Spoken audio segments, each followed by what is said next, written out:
بنی اسرائیل جو ہم سے پہلے 2000 برس تک امت مسلمہ کے مقام پر فائز رہے، جن کے بارے میں صرف سورہ بقرہ میں 2 مرتبہ اور بھی 2 جگہ پر آیا ہے ذرا مختلف الفاظ میں، لیکن سورہ بقرہ میں تو ایگزیکٹلی انہی الفاظ میں آیا، یا بنی اسرائیل اذکروا نعمتی التی انعمت علیکم وانی فضلتکم علی العالمین، اے بنی اسرائیل ذرا میرے انعامات و احسانات و اکرام کو جو میں نے تمہارا کیا یاد کرو، میں نے تمہیں تمام جہان والوں پر فضیلت دی۔ جس قوم کا یہ حال ہو، جس امت کے بارے میں قرآن یہ کہہ رہا ہے، یہ کوئی تورات کی آیت نہیں ہے، یہ کوئی تالمود کا جملہ نہیں ہے، قرآن ہے۔ 6 رکوع کی پہلی آیت بھی یہی ہے، اور ایگزیکٹلی یہی آیت جو ہے 15ویں رکوع کی پہلی ہے سورہ بقرہ۔ لیکن یہ کہ ایک بات نوٹ کر لیجئے، یہ اس سے پہلے کبھی میں نے نہیں کہی ہے، آج کہہ رہا ہوں۔ اصل میں حضرت موسیٰ علیہ السلام کا جو مشن تھا، اس میں جہاں دعوت توحید اور اللہ کے دین کی دعوت کا عنصر شامل تھا، یقیناً اس کے بغیر تو کوئی رسول ہو ہی نہیں سکتا، لیکن اس کے اندر ایک بہت نمایاں پہلو ایک قومی جذبہ تھا، ایک قوم کو ظلم سے نجات دلانا۔ بنی اسرائیل ایک قوم تھے،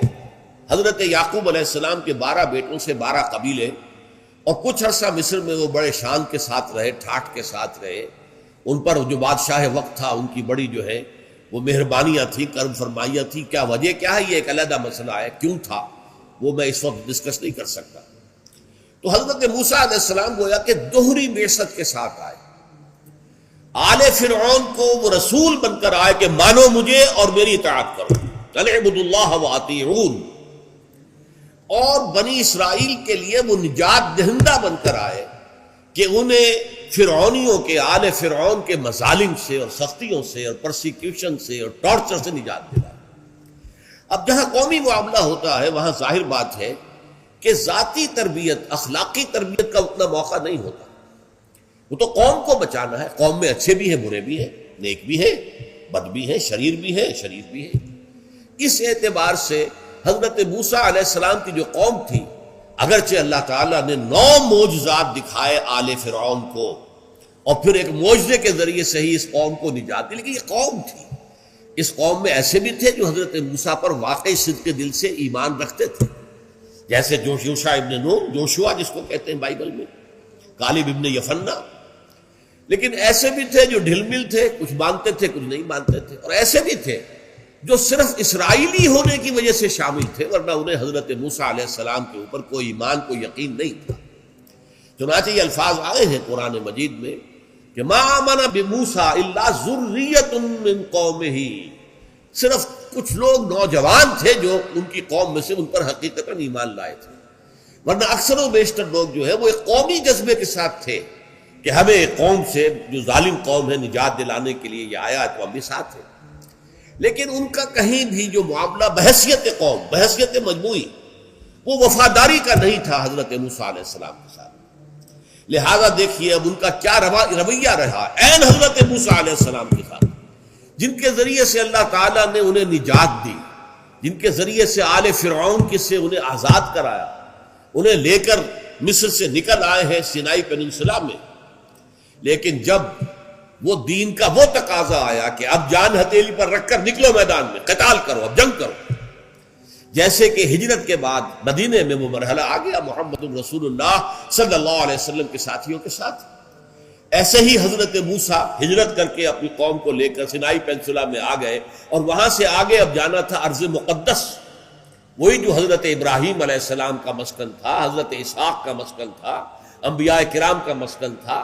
لہذا جس کو ارض مقدس کہا گیا ہے۔ آج جو آپ کو معلوم ہے دنیا کے اندر جو عالمی ٹکراؤ ہونے والا ہے وہ اسی ارض مقدس کے لیے ہونے والا ہے۔ یہودی چاہتے ہیں کہ اس پورے ارض مقدس پر ان کا غلبہ ہو، عیسائی چاہتے ہیں کہ ان کا غلبہ ہو، اور مسلمان جو کہ یوں سمجھیے 1400 برس سے اس ارض مقدس کے اوپر ان کا قبضہ ہے، ان کی حکومت ہے، ان کا تسلط ہے، اب ان کو جو ہے گویا کہ مجبور کیا جا رہا ہے کہ وہ اس سے دستبردار ہو جائے۔ یہ جو ایک تصادم آنے والا ہے بہت عظیم تصادم کی شکل اختیار کرنے والا ہے، میرا اس وقت یہ موضوع نہیں ہے۔ تو اس وقت جو کچھ میں کہنا چاہ رہا ہوں کہ جب وہ مرحلہ آیا بنی اسرائیل کے تاریخ میں کہ اب جان ہتھیلی پر رکھو، میدان جنگ میں آؤ، تو کوڑا جواب دے دیا، فَاذْهَبْ أَنْتَ وَرَبُّكَ فَقَاتِلَا إِنَّا هَاهُنَا قَاعِدُونَ، جاؤ موسیٰ تم اور تمہارا رب جاؤ اور جنگ کرو، ہم تو یہیں بیٹھے۔ اے موسیٰ تم کہہ رہے ہو کہ فلسطین میں داخل ہو جائیں، وہاں تو بڑی طاقتور قوم ہے، فیہا قوم جبارون، ہم ان سے مقابلے کی سکت نہیں رکھتے، تم جاؤ اپنی لاٹھی لے جاؤ۔ لٹھیا یہ جو ہے اس نے بڑے بڑے مار کے سر کیے ہیں، اس لٹھیا نے، اس عصا نے سمندر پھاڑ دیا اس نے، اور چٹان میں سے 12 چشمے نکال دیے اس نے، تو اس کو لے جاؤ اس کو اپنے ساتھ اور جا کر جنگ کرو اور نکال دو ان کو وہاں سے، جب وہ وہاں سے نکل جائیں گے تو ہم داخل ہوں۔ اس پر جو حضرت موسیٰ علیہ السلام پر یہ سورہ مائدہ کے اندر بیان ہوئی ہے پوری تفصیل، جو رنج اور غم کا جو حملہ ہوا ہے اس کا اندازہ اس سے کیجئے کہ جس قوم سے اتنی محبت تھی کہ ایک قبطی اور ایک اسرائیلی کا جھگڑا ہو رہا تھا اور حضرت موسیٰ علیہ السلام نے اس قبطی کے ایک مکہ رسید کیا اور اس کی جان نکال دی، اتنی محبت اس قوم کے ساتھ، اور پوری زندگی کھپا دی،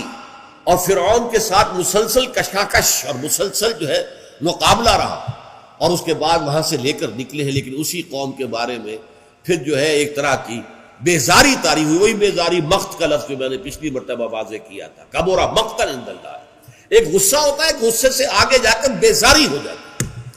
ایک غصے میں تو آدمی جو ہے کسی کے اوپر جو ہے غصہ اتارتا ہے، بات کرتا ہے، برا بھلا کہتا ہے، بیزاری میں اس کو دیکھنا بھی نہیں چاہتا، اس سے کلام بھی نہیں کرنا چاہتا۔ وہ بیزاری حضرت موسیٰ پر طاری ہوئی، چنانچہ انہوں نے اللہ تعالیٰ سے دعا کی، پروردگار میری یہ قوم جو ہے انکار کر رہی ہے جہاد اور قتال سے،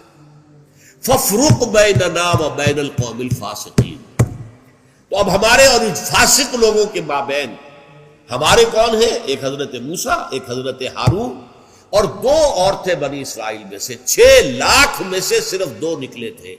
یوشع ابن نون اور کالف ابن یمنہ، کہ جو جنگ کے لیے تیار تھے۔ باقی 6 لاکھ کے 6 لاکھ جو ہے کورا جواب دے کر بیٹھے، انہا ہونا قائد۔ تو ففروق بیننا و بین القوم الفاسقین، تو اللہ اب تفرقہ کر دے، علیحدگی کر دے، میں اب ان ناہنجاروں کے ساتھ رہنا نہیں چاہتا۔